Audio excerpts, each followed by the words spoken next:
अस्सलाम वालेकुम दोस्तों।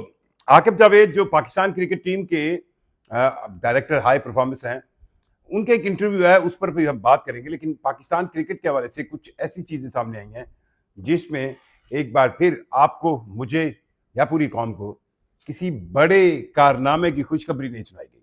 जी हाँ, बात हो रही है कि पाकिस्तान क्रिकेट को 3 से 4 साल लगेंगे, जो अब मौजूदा क्रिकेट बोर्ड का होमवर्क है, उसका रिजल्ट आने में। आकिब जावेद पाकिस्तान क्रिकेट के लिए क्या-क्या कर रहे हैं, क्या-क्या करना चाह रहे हैं, किस तरह कर रहे हैं, उनके एक रीसेंट इंटरव्यू में उन्होंने बताने की कोशिश की। अब सवाल ये पैदा होता है कि आकिब जावेद की बातों से जो बात सामने आ रही है वो ये है कि आकिब जावेद एक मॉडल की बात कर रहे हैं, एक सिस्टम की बात कर रहे हैं, और वो ये कह रहे हैं कि यार मैं जब आया था उस गैप के बाद, जिस गैप में वो लाहौर कलंदर के साथ रहे थे, तो उस गैप में जो चीज़ें या जो काम मैं सोच रहा था, उनको मैंने रिकनेक्ट किया। 2008 के बाद दोबारा रिकनेक्ट किया 2024 में। 2024 से आकिब जावेद पाकिस्तान क्रिकेट के रूए रवां हैं। अब सवाल ये भी उठाया जा रहा है, जिसको आकिब जावेद ने एड्रेस किया, वो ये कि ऐसा नहीं हो सकता कि हर चीज़ का फैसला आकिब जावेद कर रहे हैं। आकिब जावेद बैठते हैं, एक राय देते हैं, और आकिब जावेद उस राय के बाद जो भी एक, आप कहें, एक इज्तिमाई राय है, उसको अडॉप्ट करते हैं। दोस्तों, पाकिस्तान क्रिकेट के अंदर नजर आने वाला एलिमेंट एक है, पीछे बैक स्टेज बैठा एलिमेंट वो एक है, और जाहिर बात है जब पाकिस्तान क्रिकेट बोर्ड के इस पूरे सिस्टम के अंदर मौजूद लोग इस सिस्टम पर अफेक्ट नहीं करेंगे तो और कौन करेगा। बहुत अफजान लफ्जों में बात समझाने की कोशिश करता हूँ। और मेरे एक दोस्त का बहुत बहुत बड़े वीलॉगर हैं, बहुत बड़े, उनकी तो वो कहते हैं ना, क्रिकेट के अंदर, स्पोर्ट्स के अंदर बहुत ज़्यादा व्यूज़ की गेम है। उन्होंने बड़े इत्मीनान से कहा कि एक कंपनी ने यूएसए के अंदर पाकिस्तान के 35 खिलाड़ियों को बुलाया। भाई, यूएसए स्पेशलिटी भी कुछ चीज़ होती है।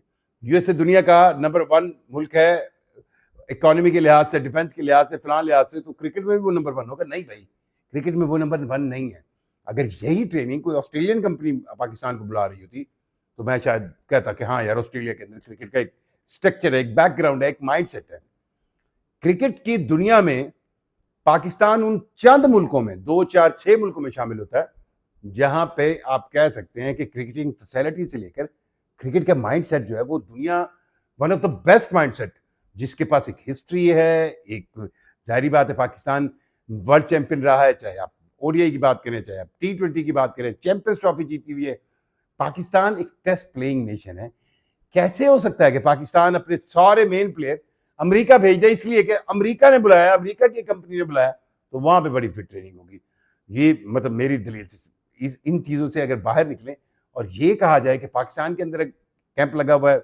अब ये एक और कहानी है कि जो आकिब जावेद ने रीसेंट गुफ्तगू है उसमें आपने उन्होंने कह दिया है कि भाई, जो आपको उम्मीद लगाए बैठे हैं ना आप आने वाले वनडे वर्ल्ड कप से, कि जिसमें पाकिस्तान टीम जो है वो कोई कारनामा दिखाएगी, तो वो अभी आप ना सोचें।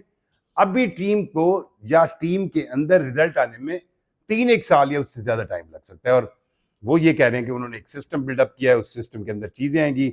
अच्छा, एक और उन्होंने क्लियरेंस ये की कि जो सेंट्रल कॉन्ट्रैक्ट के बारे में बात हो रही थी कि सेंट्रल कॉन्ट्रैक्ट में अब कैटेगरी तो सामने आ चुकी है, A B C D emerging. अब इस के अंदर कौन कौन सा प्लेयर कौन सी कैटेगरी खेल रहा होगा, इसकी तफसील सामने नहीं आएगी। तो उन्होंने अब ये बात कैटेगोरिकली कह दी है, नहीं, लिस्ट सामने आएगी, आपको पता चलेगा कौन सा प्लेयर क्या खेल रहा है।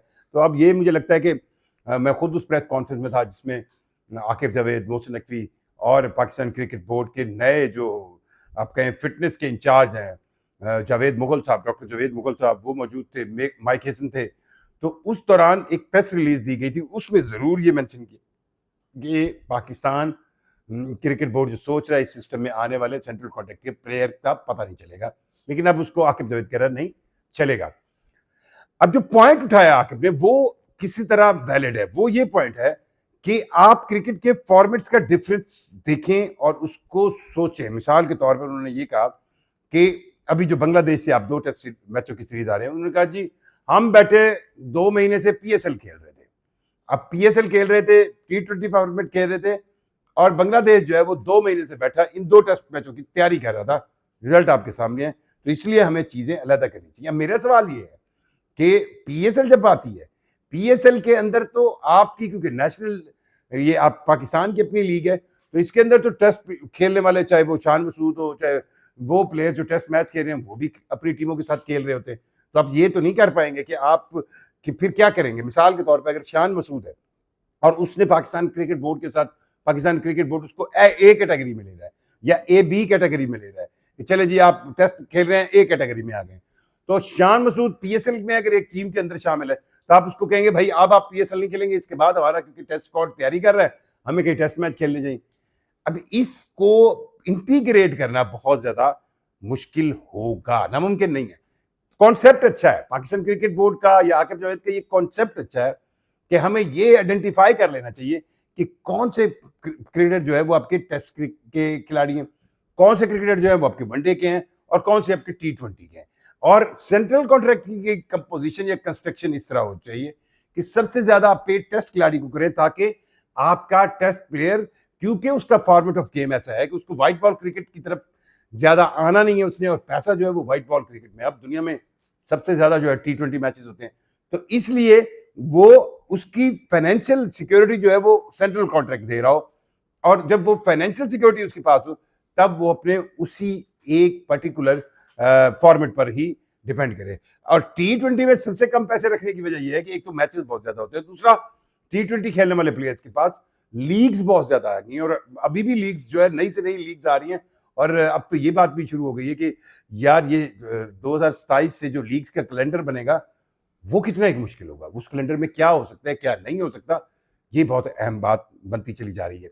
बहरहाल पाकिस्तान क्रिकेट बोर्ड ने अब तक जिस चीज को इंप्लीमेंट किया है उसके नतीजे आपको अभी नहीं मिलेंगे, ये बात सामने आ रही है।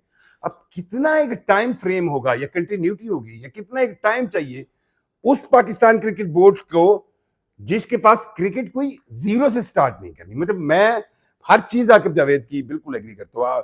वो ये कहते हैं कि जी हर चीज में मुझे कसूरवार माना जाता है, बिल्कुल हर चीज में वो अकेले कसूरवार नहीं है, ना ही वो सिर्फ प्लेइंग 11 सेलेक्ट कर रहे हैं, ना ही वो कहते हैं ना टीम सिलेक्शन में कोई है, एक आधा खिलाड़ी ऊपर नीचे हो सकता है, पर ये नहीं हो सकता कि आकिब जावेद की मर्जी से बिल्कुल 0 to 100 सारे फैसले हो रहे हैं, ऐसा नहीं हो सकता। अब जो भी लोग इस बात को सोच रहे हैं कि यार आकिब जावेद जो है वो बस वो लिख के भेजते हैं और सारा कुछ माना जाता है, ऐसा नहीं है। चेयरमैन की भी अपनी जारी बात है, मर्जी होगी, दूसरे सिलेक्टर्स का भी इनपुट होगा, और ऐसा नहीं हो सकता कि Aqib Javed, coach mic Hesson का भी इनपुट होगा। सो इस पूरे फॉर्मेट में आकिब जावेद का ये बयान तो बिल्कुल ठीक है, लेकिन मैं ये कहना चाह रहा हूं कि यार आकिब भाई, ये पाकिस्तान क्रिकेट कोई जीरो पर तो नहीं खड़ी ना, ऐसा तो नहीं है कि हम बिल्कुल नीचे से क्रिकेट उठा के ला रहे हैं। हम एक क्रिकेट प्लेइंग नेशन है, हमारा एक इंफ्रास्ट्रक्चर है, हमारा एक नाम है दुनिया में, हमें इसको बेहतर करना है। तो क्या बेहतर करने के लिए कितना एक टाइम चाहिए होगा? मौजूदा क्रिकेट बोर्ड जो है उसके पास तकरीबन 2-2.5 साल, 2 साल से तो ऊपर हो गए, अब कितना एक टाइम, 5 साल, यानी कि ये भी एक हुकूमत की टेन्योर जितना होना चाहिए।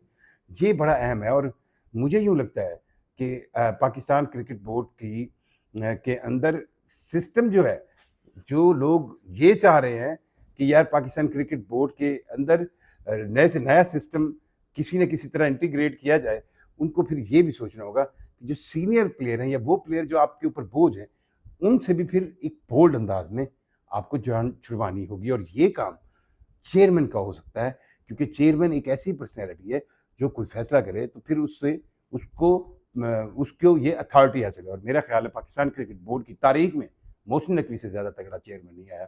अगर वो चाहें तो इन सीनियर प्लेयर से जान छुड़वा सकते हैं। अपनी राय से हमें जरूर आगाह कीजिएगा। शुक्रिया।